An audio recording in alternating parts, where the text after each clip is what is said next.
Hi guys, this is Joshua, your trusted dream home finder here in the South. Today we are here in Pilar Village, Las Piñas City. Lapit lang nito sa Alabang Zapote and SM South Mall. Kung airport naman guys, estimated around 30 to 35 minutes away lang. So ganito ka-accessible itong bahay na to. Also, flood-free itong community na to. Please continue watch this video until the end kasi baka para sa inyo na itong bahay na to.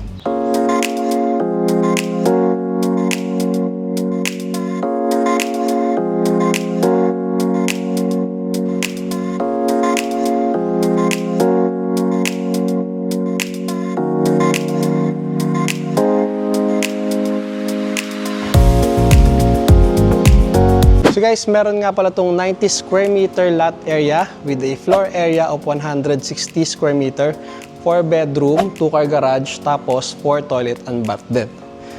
So dito guys, upon entry, fully covered na itong car garage nyo. So kasyang-kasya dito yung malalaking type na sasakyan, SUV man o pick-up, meron pang extra space. And syempre, meron na rin kayo ditong gate, kaya sobrang secured nitong house and lot na to. And upon turnover, fully covered na rin itong car parking nyo. May mga pin lights na rin nakasama. Kaya very elegant yung house and lot na to.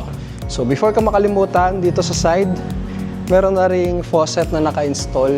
Kompleto na siya. Para kung gusto nyong mag-car wash ng sasakyan nyo, ready na siya. Then may mga electrical socket na rin dito. Pasok tayo. Pasukin natin.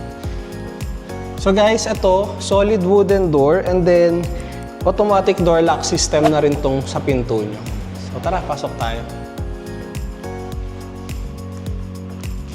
So upon entry guys, ganito yung itsura ng living area.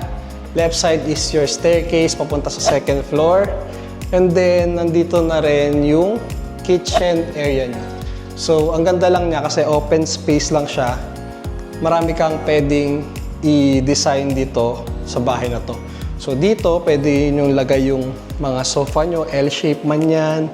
And then, nandito na rin yung dining table nyo. Quartz finish na to, double sink, and very modern yung design.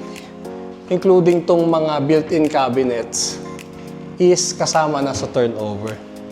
And ang nagustuhan ko dito guys, upon turnover, meron na kayong stove with oven. And then, meron na rin kayong La Germania na range wood dito na naka-install. So, kompleto na guys. Konting gamit na lang yung dadalhin nyo para dito sa bahay na to. And then dito, you have your powder room na naka-interior na din.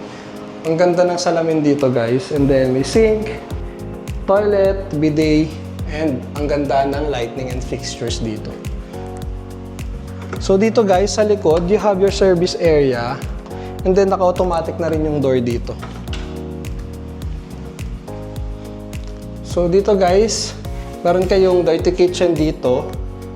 Meron kayo ditong faucet kapag maglalaba kayo. And then, dito, you have your maid's room na may sariling toilet and bath.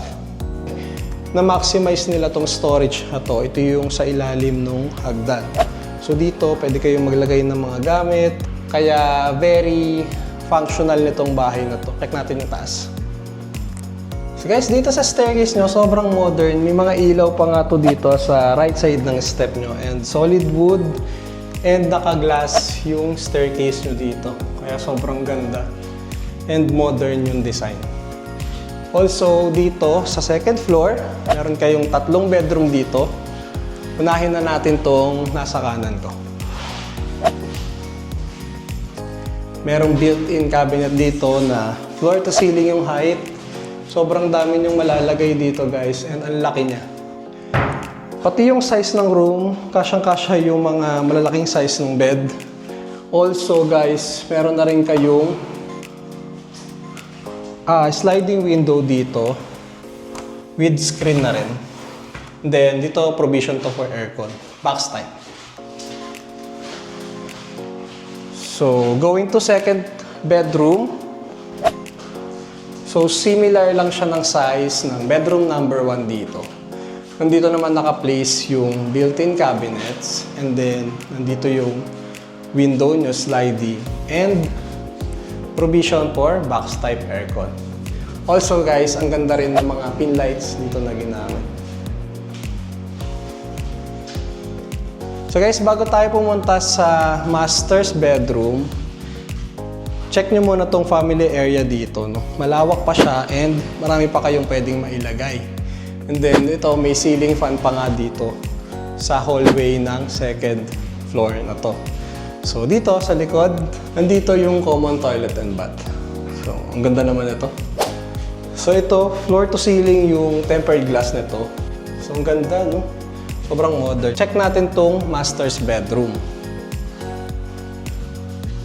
So ganito yung itsura ng master's bedroom niya. Upon nyo ni-turn over sa inyo, meron na kayong naka-install na split type AC dito. And then you have your built-in cabinet dito. So sobrang na-maximize lang yung design ng bawat room, pati sa baba. Meron kayong sariling toilet and bath sa masters. And ito yung gusto ko dito, floor to ceiling yung tempered glass nyo dito.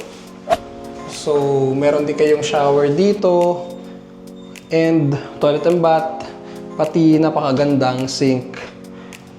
So, may mga cabinet din dito kung anong gusto nyo ilagay. And then, meron ditong medicine cabinets. So, last, meron kayo ditong balcony. Full tempered glass na, kaya very modern yung itsura ng bahay. So, ayun na nga yung full house tour natin para dito sa house and lot na to sa Pilar Village, Las Piñas City. Selling price is 10.5 million na lang and it's open for bank financing. So, kung nagustuhan nyo to and gusto nyo mag-site viewing, please message me sa mga number flashing the screen. It's 0965-319-7191. I also have WhatsApp and Viber para sa mga kababayan nating abroad na gustong mag-invest ng property dito sa Las Piñas City. And again, this is Joshua, your Property Trends. See you on the next video. For more property tours, follow my page and stay updated.